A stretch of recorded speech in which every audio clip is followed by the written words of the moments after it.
ওই বাবা রূপা কবরকে তুমি জান্নাতের বাগিচা যোজনা করে দাও। হায় হায় বাবা রূপা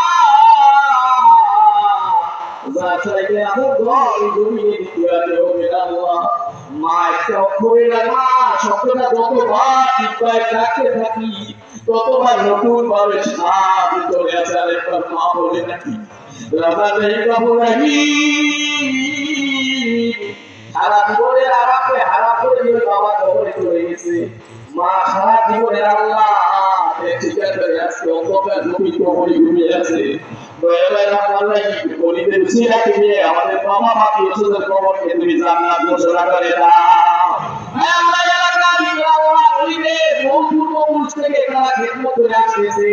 তাদের আল্লাহ সন্তান গুলি আছে, আল্লাহ করতেছে, দান করতেছে, অর্থ দিতেছে, আল্লাহ কষ্ট করতেছে। আল্লাহ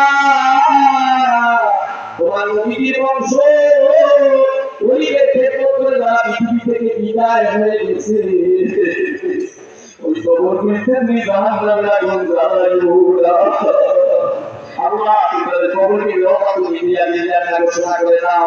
আল্লাহ এলাকার অনেক আল্লাহ পৃথিবী থেকে বিদায় হয়ে গেছে। আল্লাহ কত বছর হয়ে এসেছে বসা ছিল।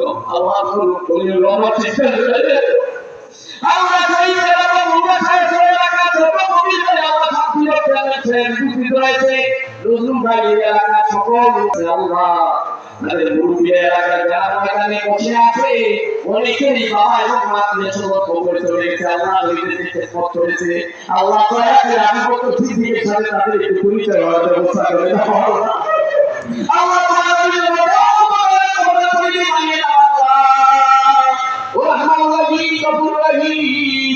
এই শিক্ষা প্রতিষ্ঠান, এই মসজিদ মাদ্রাসা, আল্লাহ নবীদের খানকা, এই বাজার, এই এলাকাটাকে তোমার রহমতি করতে নামটা লিখে দাও আল্লাহ।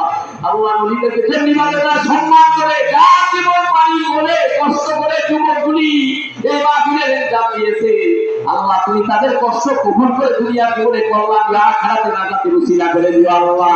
আল্লাহ যা করো সুখী বাবা মুসিবত অবস্থায় আছে সবাইকে তুমি হেফাজত করে রাখো আল্লাহ।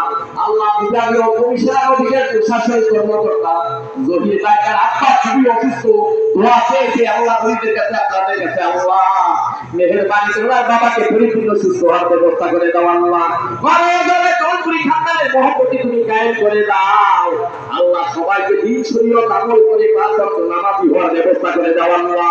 আল্লাহ সবাই মা বোনেরা পর্দা খুশিদা করে সেই ব্যবস্থা করে দাও। যারা পরীক্ষা দেয় সন্তানগুলি প্রতিটা সন্তানদেরকে কিছুদের সাথে পাস করার ব্যবস্থা করে